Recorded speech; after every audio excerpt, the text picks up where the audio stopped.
माननीय मुख्यमंत्री जी को उसमें विशेष अतिथि के रूप में उनको बुलाना चाहिए और माननीय मुख्यमंत्री को भी जाना चाहिए कि उनके दुलरुआ विधायक कल बोले थे कि पियक्कड़ सम्मेलन कराएंगे, तो माननीय मुख्यमंत्री जी कहीं ना कहीं उनसे प्रभावित हो गए हैं और बिहार में एक ऐसा कानून ला रहे हैं जिससे प्रशासनिक अधिकारियों का पॉकेट जरूर गर्म होगा।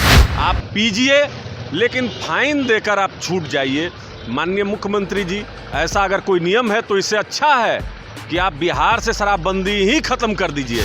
और बिहार के 38 जिला में कमोवेश जहरीली शराब पीकर गरीब, दलित और वंचित मर रहे हैं। माननीय मुख्यमंत्री जी, तो किस काम का आपका शराबबंदी नीति? आप इसको हटा ही दीजिए।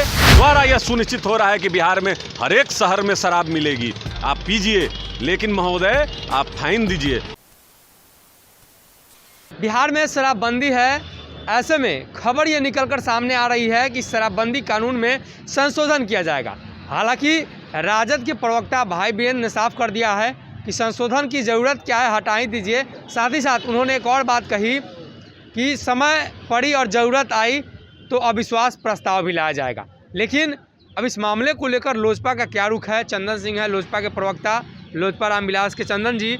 मुख्यमंत्री नीतीश कुमार के शराबबंदी को लेकर चर्चा तो होती है, लेकिन अब खबर है कि आने वाले दिनों में इसमें संशोधन भी किया जा सकता है। देखिए, अगर ऐसा कोई भी प्रस्ताव माननीय मुख्यमंत्री के द्वारा अगर लाया जा रहा है तो यह स्पष्ट है कि उनके दुलरुआ विधायक कल बोले थे कि पियक्कड़ सम्मेलन कराएंगे, तो माननीय मुख्यमंत्री जी कहीं ना कहीं उनसे प्रभावित हो गए हैं और बिहार में एक ऐसा कानून ला रहे हैं जिससे प्रशासनिक अधिकारियों का पॉकेट जरूर गर्म होगा। यानी माननीय मुख्यमंत्री जी यह सुनिश्चित कर रहे हैं कि बिहार में शराब हर जगह उपलब्ध होगी। आप पीजिए लेकिन फाइन देकर आप छूट जाइए।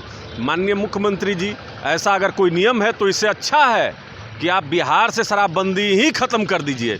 जब आप सफल नहीं कर पा रहे हैं और बिहार के 38 जिला में कमोवेश जहरीली शराब पीकर गरीब, दलित और वंचित मर रहे हैं, माननीय मुख्यमंत्री जी, तो किस काम का आपका शराबबंदी नीति? आप इसको हटा ही दीजिए। जब आप सुनिश्चित कर रहे हैं और आपके द्वारा यह सुनिश्चित हो रहा है कि बिहार में हर एक शहर में शराब मिलेगी, आप पीजिए लेकिन महोदय आप फाइन दीजिए। तो ये जस्ट लाइक आप समझिए कि गाड़ी चेकिंग जिस तरीके से हो रही है, सीट बेल्ट नहीं पहनिएगा फाइन दीजिए, प्रदूषण नहीं है फाइन दीजिए। तो माननीय मुख्यमंत्री के पास अब रेवेन्यू जुटाने का कोई साधन नहीं बच गया है। तो जो 1500 करोड़ रुपया का जो राजस्व शराब से जो आता था और माननीय मुख्यमंत्री जी उसको छोड़ के चिल्लर बटोरने पे अब पड़ गए हैं, तो इनको चिंतन और मनन करने की ज़रूरत है कि माननीय मुख्यमंत्री जी के शराब नीति में इतने छेद हैं कि अब उनको इस तरीके के कानून लाने की ज़रूरत पड़ रही है। अच्छा, पियक्कड़ सम्मेलन की बात उनके विधायक कर रहे हैं, नीतीश कुमार के बड़े ही प्यारे विधायक हैं और इस बार तो चुनाव हार गए, लेकिन कह रहे हैं कि गांधी मैदान में पियक्कड़ सम्मेलन कराएंगे। माननीय मुख्यमंत्री जी को उसमें विशेष अतिथि के रूप में उनको बुलाना चाहिए और माननीय मुख्यमंत्री को भी जाना चाहिए। देखिए, ऐसे विधायक हम लोग तो शुरू से कहते आ रहे हैं कि माननीय मुख्यमंत्री जी के पार्टी के संरक्षण में ही बिहार में जहरीली शराब, अवैध शराब के कालाबाजारी हो रही है। अब तो माननीय मुख्यमंत्री जी ने एक संशोधन करके, अगर संशोधन ला रहे हैं तो यह करके वो साबित कर देंगे कि कहीं ना कहीं एक ढकोसला जो ये समाज सुधार यात्रा के नाम पे माननीय मुख्यमंत्री जी का था, यह अब स्पष्ट हो जाएगा कि इनको बिहार के 13 करोड़ आवाम की चिंता नहीं है। इनको बस अपना चेहरा चमकाना है किसी भी तरीके से। और देखिए, ये कौन लोग हैं जो बिहार में शराब पीना चाहते हैं और माननीय मुख्यमंत्री जी उनको राहत देना चाहते हैं? ये कौन लोग हैं?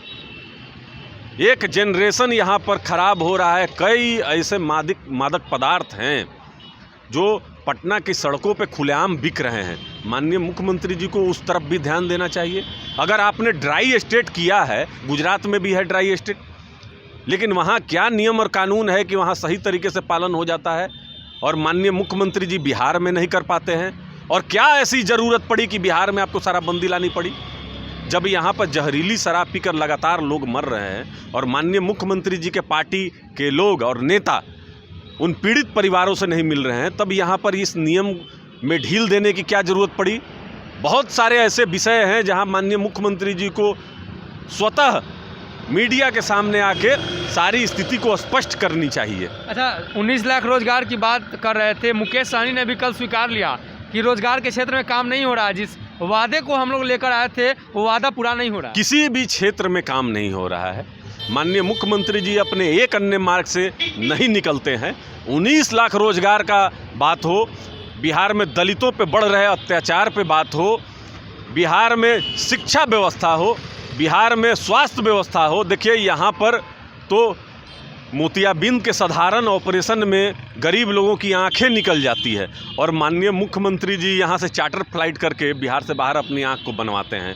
बिहार में शिक्षा व्यवस्था का यह स्थिति है कि यहाँ से पढ़ने वाले लोग पलायन कर रहे हैं। बिहार में दलित बच्चियों के साथ बलात्कार और हत्या हो रहा है। तो माननीय मुख्यमंत्री जी जनता के पसंद नहीं थे, यह जनता पर थोपे हुए मुख्यमंत्री हैं।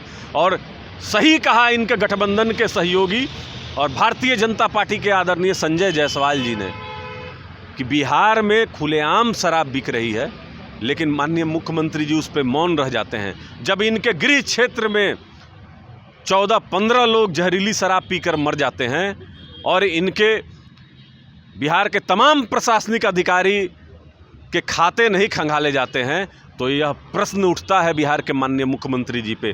जनता को सोचना चाहिए और बदलाव की तरफ जनता है। हमारे साथ चंदन सिंह थे, लोजपा रामविलास के प्रवक्ता। इन्होंने साफ शब्दों में कहा है कि मुख्यमंत्री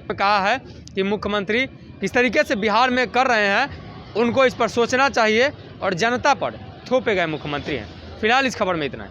अगर ये वीडियो पसंद आई और वह बिहार के राजनीति और बिहारियत से सरोकार रखेनी तो सब्सक्राइब बटन दबा के चैनल के सब्सक्राइब कर ली। ओजे एगो घंटी बा, ओकरा बटन दबा देला से कुल सटीक और मारक खबर रुआ मुफ्त में मिल जाई। अगर रुआ पत्रकारिता के हमनी के नया प्रयोग में सहयोग कर चाहतानी तो ज्वाइन बटन दबा दी। पेटीएम नंबर नोट कर ली 9386816700। धन्यवाद।